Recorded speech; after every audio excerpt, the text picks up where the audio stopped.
Okay students, आज हम एक न्यू चैप्टर स्टार्ट कर रहे हैं। Chapter number 8, mineral nutrition in plant. पादपों में खनिज पोषण की आवश्यकता। ठीक है, तो उसके बारे में हम बात कर रहे हैं। लास्ट वीडियो के अंदर हमने ट्रांसपायरेशन जो है वो कंप्लीट कर लिया था।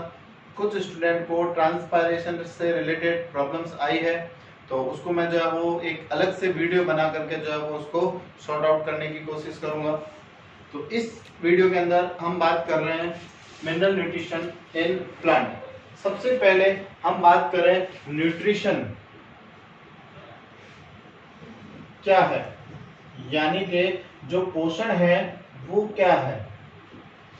देखिए, कोई भी लिविंग ऑर्गेनिजम्स जो है उसको अपनी ग्रोथ करने के लिए, डेवलपमेंट के लिए, या कह सकते हैं कि लाइफ साइकिल कंप्लीट करने के लिए कुछ न्यूट्रिशंस की या कुछ ऐसे सब्सटेंस की रिक्वायरमेंट होती है जो उसकी बॉडी के अंदर डेवलप्ड नहीं हो सकते हैं। उन्हें वो क्या करेगा, अपने एनवायरनमेंट से गेन करेगा। तो ऐसे सब्सटेंस जो ऑर्गेनिजम्स अपने एनवायरनमेंट से जो है वो गेन करते हैं, ऐसे सब्सटेंस को क्या कहा जाता है, न्यूट्रिशन कहा जाता है। क्लियर है। अब जो भी लिविंग ऑर्गेनिजम्स है वो on the basis of nutrition जो है वो 2 टाइप्स के होंगे। इट मींस लिविंग ऑर्गेनिजम्स को हमने न्यूट्रिशन के बेसिस पर जो है वो 2 पार्ट्स के अंदर, 2 क्लास के अंदर जो है वो क्लासिफाइड किया है। फर्स्ट जो एनिमल्स होंगे वो क्या होंगे, ऑटोट्रॉपिक एनिमल्स या ऑटोट्रॉपिक ऑर्गेनिजम्स। इसका मतलब है स्वपोषी जीव। एंड सेकंड होंगे आपके हेटेरोट्रॉपिक ऑर्गेनिजम्स, यानी कि परपोषी, या इनको विषमपोषी कह सकते हैं। ठीक है, तो समझ गए होंगे कि पोषण के आधार पर, on the basis of nutrition, organisms are classified into 2 parts, autotrophic and heterotrophics. Clear है।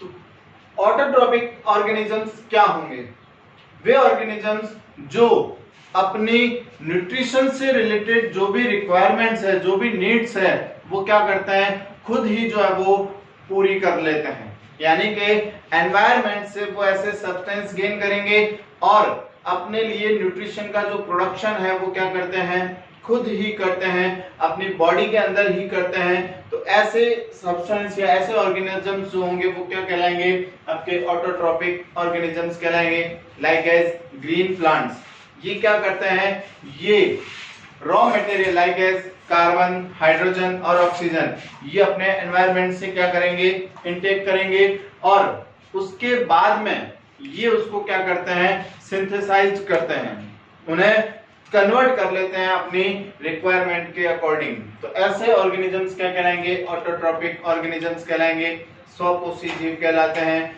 जो कह सकते हैं कि ग्रीन प्लांट्स है, वे सारे क्या है, ऑटोट्रॉपिक्स ऑर्गेनिजम्स होंगे। लाइक कुछ बैक्टीरिया जो है वो भी ऑटोट्रॉपिक बैक्टीरिया होंगे।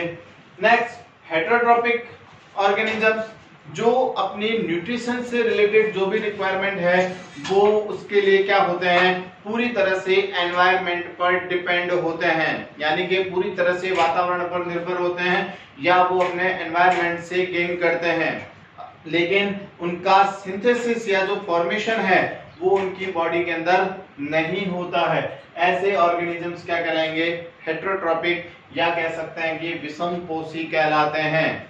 क्लियर हो गई बात। तो ऑर्गेनिजम्स को हमने 2 पार्ट्स के अंदर डिवाइड कर दिया है। फर्स्ट होंगे आपके ऑटोट्रॉपिक यानी कि स्वपोषी जीव, और सेकंड होंगे आपके हेटेरोट्रॉपिक यानी कि विषमपोषी जीव।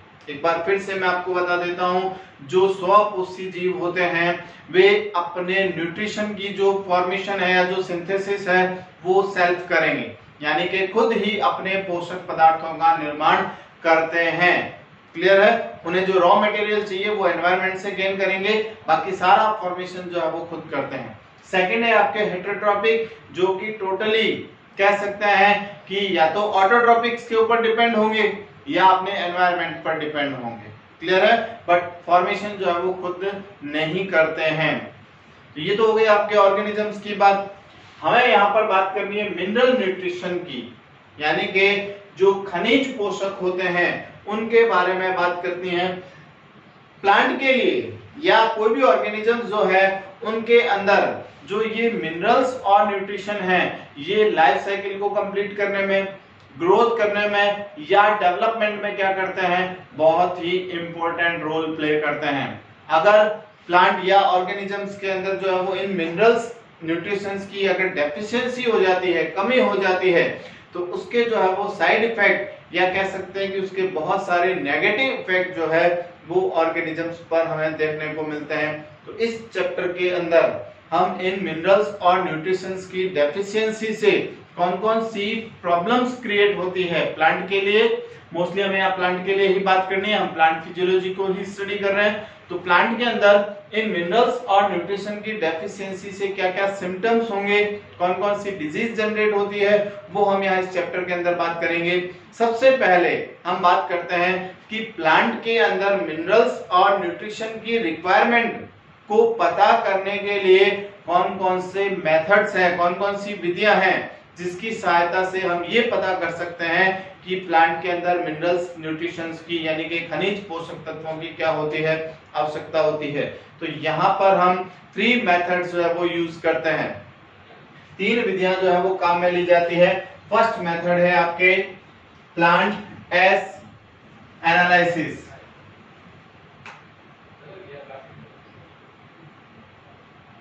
प्लांट एस एनालिसिस यानी कि पादप भस्म विश्लेषण।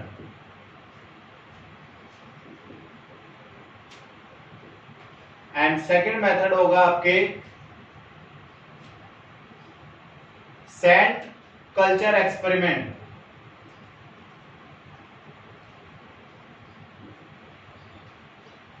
सैंड कल्चर एक्सपेरिमेंट यानी कि बालू संवर्धन प्रयोग।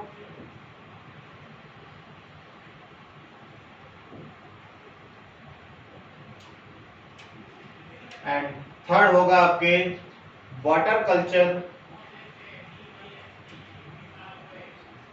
एक्सपेरिमेंट यानी कि जल संवर्धन प्रयोग।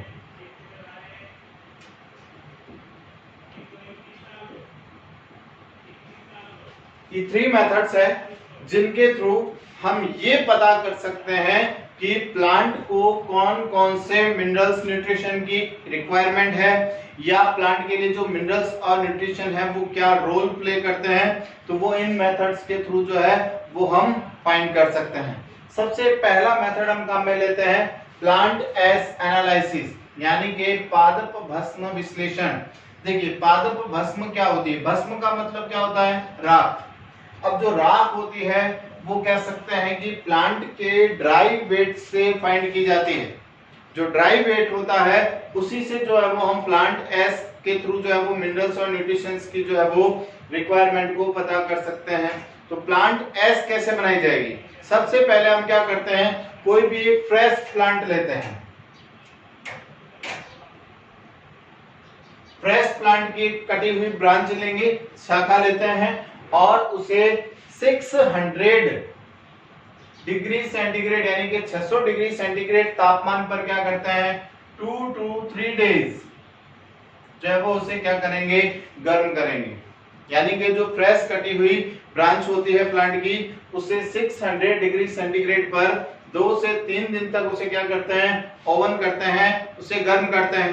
इससे क्या होगा, प्लांट के अंदर जो भी वाटर पार्ट है यानी कि जो लिक्विड पार्ट है वो सारा क्या हो जाएगा, वेपराइज हो जाएगा, वाष्पीकृत हो जाता है। अब जो तरल भाग है वो वाष्पीकृत हो जाने के बाद में प्लांट का जो पार्ट बचा है, जो वेट बचा है, वो वेट क्या कहलाएगा, ड्राई वेट कहलाएगा। यानी कि वो क्या कहलाएगा, शुष्क भार कहलाएगा। प्लांट का शुष्क भार कहलाता है। क्लियर हो गई बात आपको। 600 डिग्री सेंटीग्रेड टेम्परेचर पर 2 से 3 दिन तक हम प्लांट को ओवन करते हैं, उसे गर्म करते हैं, यानी कि जलाना नहीं है, उसे ओवन करना है, मतलब इस हीट टेम्परेचर पर उसको रखना है। तो इससे क्या होगा, उसका जो भी लिक्विड पार्ट है वो सारा क्या हो जाएगा, ड्राई हो जाएगा, यानी कि जो जल जितना भी है वो सारा वेपराइज हो जाएगा। उसके बाद जो प्लांट का वेट बचेगा वो वेट क्या कहलाएगा, ड्राई वेट कहलाएगा। हमने उसका शुष्क भार निकाल दिया। शुष्क भार निकालने के बाद हम क्या करते हैं, उस प्लांट को 2000 degree Fahrenheit 2000 degree Fahrenheit centigrade पर उसको क्या करते हैं, जलाते हैं, गर्म करते हैं। उसे गर्म करेंगे तो क्या होगा, उसके अंदर और जो भी पार्ट बचा like carbon, hydrogen, oxygen, nitrogen gases जो भी है, या कह सकते हैं कि जो इनऑर्गेनिक सब्सटेंस है वो सारे क्या हो जाएंगे, सॉरी ऑर्गेनिक सब्सटेंस जो भी है वो सारे क्या हो जाएंगे, फिर से बाहर निकल जाएंगे। जैसे कि H2O है वो बाहर निकल जाएगा, कार्बन डाइऑक्साइड है, नाइट्रोजन है या अमोनिया है, ये सारे जो भी पार्ट होंगे वो क्या हो जाएंगे, फिर से बाहर निकल जाएंगे। अब पीछे जो भी पार्ट बचा है वो क्या बचा है, इनऑर्गेनिक पार्ट बचा है। यानी कि इसको 2000 डिग्री फ़ारेनहाइट टेम्परेचर पर जब उसको फिर से गर्म किया तो जो भी ऑर्गेनिक सब्सटेंस थे वे तो सारे क्या हो गए, बाहर निकल गए। अब जो पीछे पार्ट बचा है वो क्या है, प्लांट एस कहलाएगी। उसे हम कहेंगे प्लांट एस, यानी कि पादप भस्म कहा जाता है, राख कहा जाता है। अब ये जो भस्म बची है, राख बची है, इसके अंदर आपको क्या मिलेंगे, सारे मिनरल्स, न्यूट्रिशन जो कि इनऑर्गेनिक सब्सटेंस है वो सारे उसके अंदर जो है वो मिलेंगे। और इस एस को एनालाइज करके हम ये बता सकते हैं कि प्लांट के अंदर कौन कौन से मिनरल्स की जो है वो क्या है, रिक्वायरमेंट होती है। तो इस रिक्वायरमेंट को पता करने के बाद हम जो है वो प्लांट की मिनरल्स की जो रिक्वायरमेंट है या जो डेफिशिएंसी है उसको दूर कर सकते हैं। और इससे जो है वो प्लांट के लिए कौन कौन से मेजर रिक्वायरमेंट्स होते हैं, या कह सकते हैं कि जो माइक्रो रिक्वायरमेंट्स होती है या माइक्रो एलिमेंट्स होते हैं, इन सबको जो है वो हम क्या कर सकते हैं, फाइंड कर सकते हैं। तो ये प्रोसेस कहलाएगा आपके प्लांट एस एनालिसिस, यानी कि पादप भस्म विश्लेषण।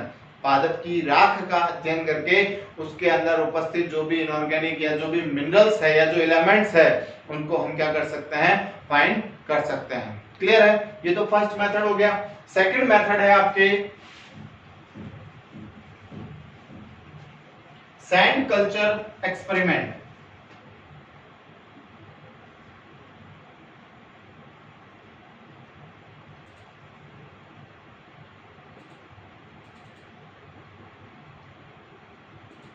यानी कि बालू संवर्धन प्रयोग।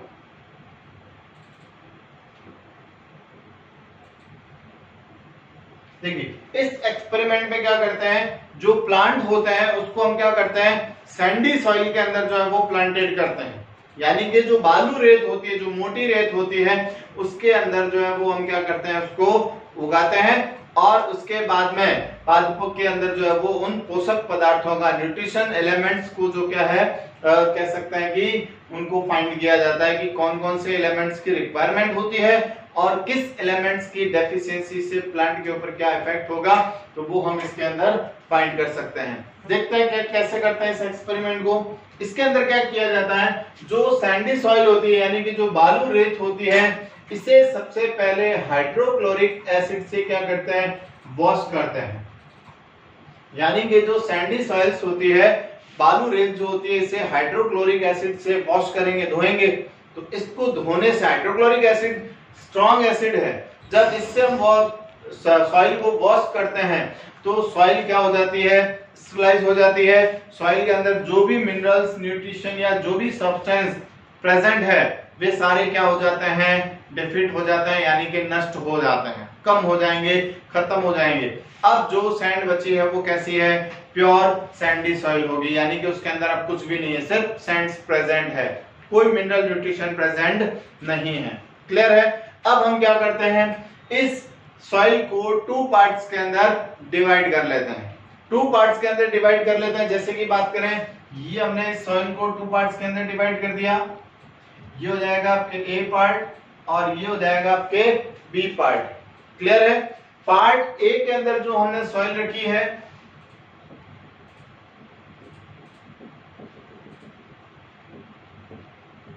अभी तक तो दोनों के अंदर जो सॉइल है वो सेम है, यानी कि हाइड्रोक्लोरिक एसिड से वॉश की हुई है, कुछ भी इसके अंदर प्रेजेंट नहीं है, पूरी तरह से स्टरलाइज है, स्टरलाइज होगी।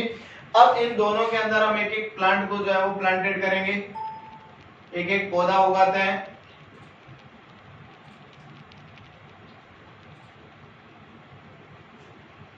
ठीक है, पार्ट ए के अंदर हम कुछ कह सकते हैं कि सारे न्यूट्रिशन जो कि प्लांट के लिए रिक्वायरमेंट होते हैं वो सारे न्यूट्रिशन जो है वो इसके अंदर प्रोवाइड करवाते हैं।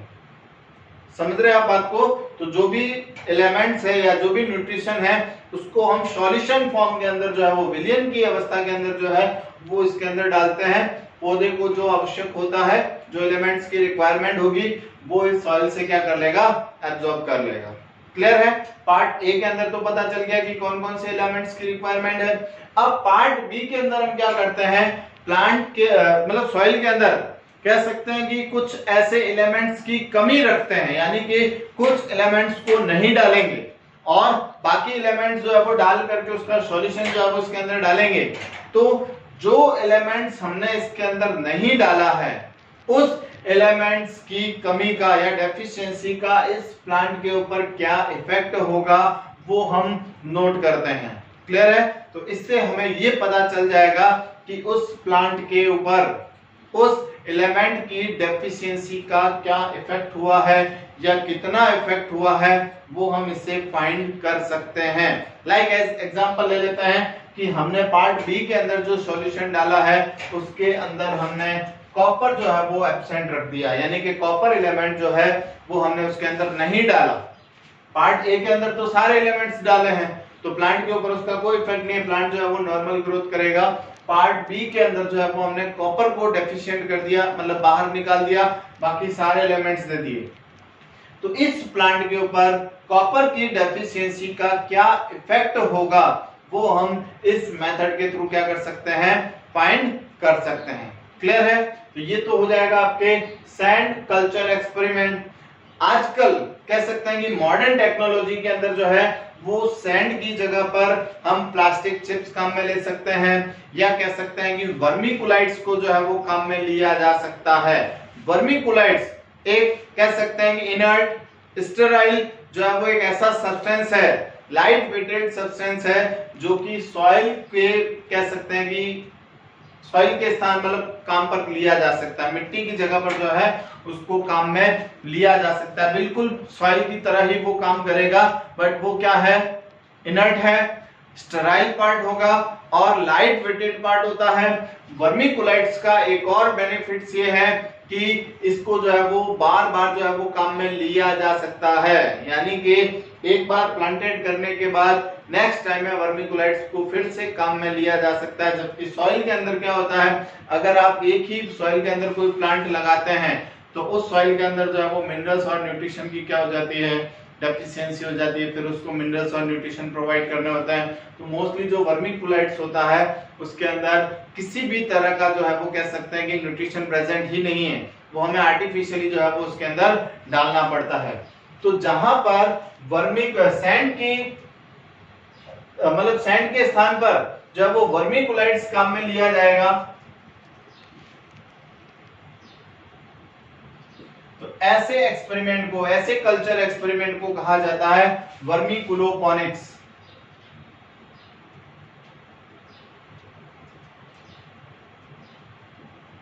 इसे कहा जाता है वर्मीकुलोपोनिक्स। क्लियर है? तो जहां पर सैंडी सॉइल के स्थान पर यानी कि बालू रेत के स्थान पर जहां पर वर्मीकुलाइट का प्रयोग किया जाता है, हिंदी में भी लिख देता हूं वर्मीकुलाइट। तो वर्मीकुलाइट जहां काम में लिया जाता है उस कल्चर एक्सपेरिमेंट को क्या कहा जाता है, वर्मीकुलोपोनिक्स। वो वर्मीकुलोपोनिक्स कहलाएगा। क्लियर है? तो यहाँ इस सेकंड जो एक्सपेरिमेंट है सैंड कल्चर एक्सपेरिमेंट, जिसके अंदर हम सैंड को इनर्ट करके स्टेराइल करके जो है वो उसके अंदर मिनरल और न्यूट्रिशन की डेफिशिएंसी का जो है वो पता कर सकते हैं। थर्ड एक्सपेरिमेंट है हमारे पास में वाटर कल्चर एक्सपेरिमेंट, जिसके अंदर हम विदाउट सॉइल जो है वो प्लांट की ग्रोथ को स्टडी करते हैं, यानी कि प्लांट को बिना मिट्टी के उगाया जाएगा। अब ऐसा पॉसिबल है क्या? कि बिना मिट्टी के जो है वो पौधे को उगाया जाए? बिल्कुल उगाया जा सकता है। बहुत सारे ऐसे एक्सपेरिमेंट है जो कह सकते हैं कि बिना सॉइल के किए जा रहे हैं, तो इसे हम कहेंगे वाटर कल्चर एक्सपेरिमेंट, यानी कि जल संवर्धन प्रयोग। देखिए इसके अंदर हम क्या करते हैं, एक सॉल्यूशन बनाते हैं, एक एपरेटस बनाएंगे और उसके अंदर एक सॉल्यूशन फिल करते हैं और इस सॉल्यूशन के अंदर ही हम क्या करते हैं, एक पौधे को जो है वो लगा देते हैं।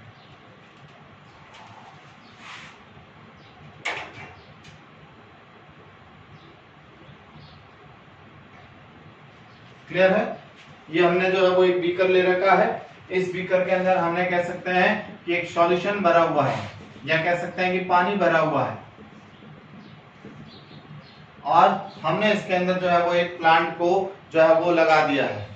अब हमें जिस मिनरल्स की या जो भी न्यूट्रिशन प्रोडक्ट है उसकी अगर हमें डेफिशिएंसी या उसका जो है वो पता करना है तो वो हम उस पानी के अंदर डाल देंगे जिसके अंदर हमने उस पौधे को लगाया है, उस सॉल्यूशन के अंदर ही वो हम न्यूट्रिशन जो है वो प्रोवाइड करवाएंगे। यहाँ पर विदाउट सॉइल जो है वो कह सकते हैं कि प्लांट को कल्चर किया जा रहा है, उसको संवर्धन किया जा रहा है, तो ऐसी कंडीशन में इसको कहा जाता है वाटर कल्चर एक्सपेरिमेंट। और जहां हम रसायन की मतलब कह सकते हैं कि मिट्टी के स्थान पर जहां हम वाटर यूज कर रहे हैं तो इस एक्सपेरिमेंट को कहा जाता है हाइड्रोपोनिक्स। इसे कहेंगे हाइड्रोपोनिक्स, यानी कि मिनरल्स न्यूट्रिशन का जो सॉल्यूशन होता है, विलयन जो होता है, उस विलयन के अंदर ही जो है वो हम प्लांट को कह सकते हैं कि उसकी ग्रोथ को स्टडी करते हैं। तो इस मेथड को कहा जाता है हाइड्रोपोनिक्स मेथड। तो अब इस सॉल्यूशन के अंदर जो भी मिनरल्स और न्यूट्रिशन की डेफिशिएंसी होगी उसका हम पता कर लेंगे, या कह सकते हैं कि किसी भी एक मिनरल या न्यूट्रिशन की जो है वो डेफिशिएंसी रखकर जो है वो हम उसका पता कर सकते हैं। ठीक है, तो नेक्स्ट जो है वो हम यहाँ पर बात कर रहे हैं प्लांट के लिए कौन कौन से मिनरल्स और न्यूट्रिशन की जो है वो रिक्वायरमेंट है। ओके, नेक्स्ट टॉपिक हम बात कर रहे हैं एसेंशियल एलिमेंट्स ऑफ प्लांट, यानी कि पौधों के लिए अनिवार्य पोषक तत्व कौन कौन से हैं। ठीक है, देखिए नॉर्मली जो है वो कह सकते हैं कि प्लांट जो है वो कह सकते हैं फोटोसिंथेसिस के थ्रू जो है वो बहुत सारे ऐसे एलिमेंट्स जो है वो एनवायरनमेंट से गेन करते हैं। एक्सपेरिमेंट से ये पता चला है कि प्लांट बॉडी के अंदर जो है अप्रॉक्स 105 एलिमेंट जो है वो प्रेजेंट होते हैं, यानी कि 105 तत्व जो है वो क्या होते हैं, उपस्थित होते हैं। लेकिन इनमें से भी जो कह सकते हैं कि जो 17 एलिमेंट्स होते हैं, यानी कि जो 17 तत्व होते हैं वो कह सकते हैं पौधों के लिए बहुत ज्यादा आवश्यक होते हैं। प्लांट्स को इनकी रिक्वायरमेंट जो है वो क्या होती है, ज्यादा होती है। तो ऐसे एलिमेंट्स को हम क्या कहते हैं, एसेंशियल एलिमेंट्स कहा जाता है, यानी कि आवश्यक पोषक तत्व कहा जाता है। इन तत्वों को जो है वो हम आवश्यक पोषक तत्व कहते हैं। अब ये जो 17 एलिमेंट्स है, इन 17 एलिमेंट्स को हमने 2 कैटेगरीज के अंदर जो है वो डिवाइड कर लिया है। अब किसके अकॉर्डिंग डिवाइड किया है, क्या बेस रखा हमने इन एलिमेंट्स को डिवाइड करने का? तो देखिए अभी हमने जो है वो ड्राई वेट जो है वो काउंट करना देखा था कि प्लांट का ड्राई वेट जो है वो किस तरह से फाइंड करते हैं। अब पर ग्राम ड्राई वेट के अंदर जो है इन एलिमेंट्स की प्रेजेंटेशन कितनी है, यानी कि 1 ग्राम शुष्क भार के अंदर ये कितने पाए जाते हैं, उसके अकॉर्डिंग जो है वो हमने इन एलिमेंट्स को 2 पार्ट्स के अंदर जो है वो डिवाइड कर लिया है। फर्स्ट आपके एलिमेंट्स होगा मैक्रोन्यूट्रिएंट्स, यानी कि बृहद मात्रिक पोषक तत्व या कह सकते हैं गुरु पोषक तत्व कहा जा सकता है इन्हें। क्या है मैक्रोन्यूट्रिएंट्स? देखिए ये टोटल होते हैं आपके 9, यानी कि जो 17 एसेंशियल एलिमेंट्स है, इसमें से 9 एलिमेंट जो होंगे वो क्या होंगे, मैक्रो एलिमेंट्स होंगे। कैसे फाइंड करते हैं, जो मैक्रो एलिमेंट्स है वो कह सकते हैं कि पर ग्राम ड्राई वेट के अंदर जो है इनकी मात्रा जो है वो कह सकते हैं 1 to 10 मिलीग्राम जो है वो प्रेजेंट होती है। यानी कि 1 ग्राम शुष्क भार के अंदर ये 1 से 10 मिलीग्राम तक जो है वो क्या हो सकते हैं, प्रेजेंट हो सकते हैं, मिलीग्राम के अंदर जो है वो प्रेजेंट हो सकते हैं। तो इनकी जो कह सकते हैं क्वांटिटी है वो बहुत ज्यादा होती है, या प्लांट को जो है वो इनकी मात्रा बहुत ज्यादा चाहिए होती है, इसीलिए इन्हें कहा जाता है मैक्रोन्यूट्रिएंट्स, यानी कि बृहद पोषक तत्व कहा जाता है। अब ये जो मैक्रो एलिमेंट्स है ये कितने हैं, 9। कौन कौन से हैं, फर्स्ट कार्बन, हाइड्रोजन, ऑक्सीजन। ये जो 3 एलिमेंट्स है कार्बन, हाइड्रोजन और ऑक्सीजन, कह सकते हैं ये तीनों एलिमेंट्स प्लांट जो है वो बाय एयर जो है वो इनटेक करते हैं, यानी कि वायु से प्राप्त की जाती है और जल से प्राप्त की जाती है, एयर एंड वाटर। जैसे कि कार्बन और हाइड्रोजन, सॉरी कार्बन तो मिल जाएगी आपको कार्बन डाइऑक्साइड से, हाइड्रोजन और ऑक्सीजन ये मिल जाएगी आपको जल से और कार्बन डाइऑक्साइड से। जैसे कि ऑक्सीजन जो है वो कार्बन डाइऑक्साइड से भी मिल सकती है और जल से भी मिल सकती है। तो ये जो एलिमेंट्स है वो कह सकते हैं कि सॉइल के अंदर प्रेजेंट नहीं होते हैं, तो इन्हें जो है वो हम नॉन मिनरल एलिमेंट्स कहते हैं। यानी कि जो कार्बन, हाइड्रोजन और ऑक्सीजन है ये 3 एलिमेंट जो है वो नॉन मिनरल्स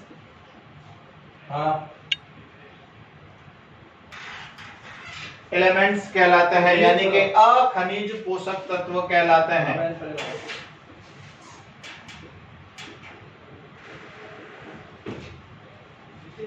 क्योंकि ये मिट्टी से प्राप्त नहीं होते हैं, इसीलिए जो है वो इनको अखनिज पोषक तत्व। देखो खनिज क्या होंगे, जो हमें अर्थ सरफेस से जो है वो प्रोवाइड होते हैं, यानी कि जो हमें मिट्टी की सतह से प्राप्त होते हैं, धरती से प्राप्त होते हैं, उन्हें हम मिनरल्स कहते हैं।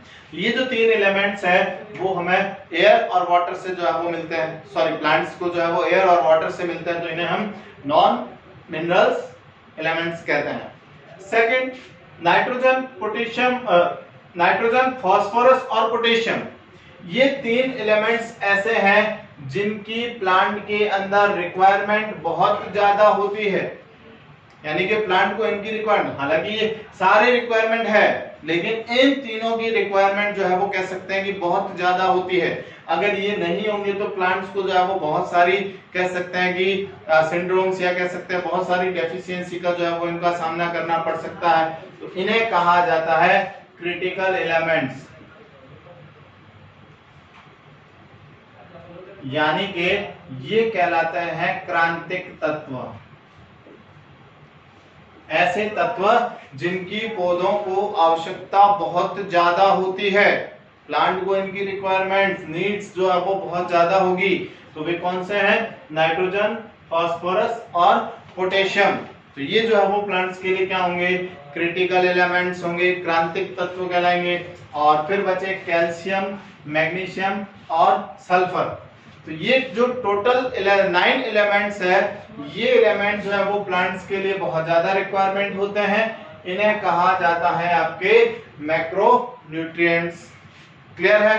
उसके बाद में सेकंड आता है आपके माइक्रो न्यूट्रिएंट्स या सूक्ष्म पोषक तत्व, इन्हें ट्रेस एलिमेंट्स भी कहा जाता है। इन्हें ट्रेस एलिमेंट या कह सकते हैं कि सूक्ष्म मात्रिक पोषक तत्व भी कहा जा सकता है। क्यों कहते हैं इनको माइक्रोन्यूट्रिएंट्स, बिकॉज कह सकते हैं कि पर ग्राम ड्राई वेट के अंदर इनकी जो कह सकते हैं क्वांटिटी है वो लेस देन 1 मिलीग्राम होती है, यानी कि 1 मिलीग्राम से भी कम हो सकते हैं 1 ग्राम शुष्क भार के अंदर। पर ग्राम ड्राई वेट के अंदर इनकी क्वांटिटी जो है वो लेस देन 1 मिलीग्राम से भी कम होती है। ठीक है, इसीलिए इनको क्या कहते हैं, माइक्रोन्यूट्रिएंट्स कहा जाता है। कौन कौन से हैं ये, boron, copper, chlorine, manganese, molybdenum, निकल, जिंक और आयरन। ये टोटल होंगे आपके कितने? 8। तो 8 + 9 = 17। तो टोटल 17 एलिमेंट जो है वो क्या है? 17 एलिमेंट जो है वो क्या होंगे आपके? एसेंशियल एलिमेंट्स जो होते हैं। क्लियर है? तो ये आपके हो जाएंगे माइक्रो न्यूट्रिएंट्स। तो इस वीडियो के अंदर हमने क्या देखा? जो एलिमेंट्स है या जो न्यूट्रिएंट्स है वो प्लांट के लिए कितने रिक्वायरमेंट्स है, कौन कौन से इफेक्ट डालते हैं, वो हम जो है वो नेक्स्ट वीडियो के अंदर बात करेंगे।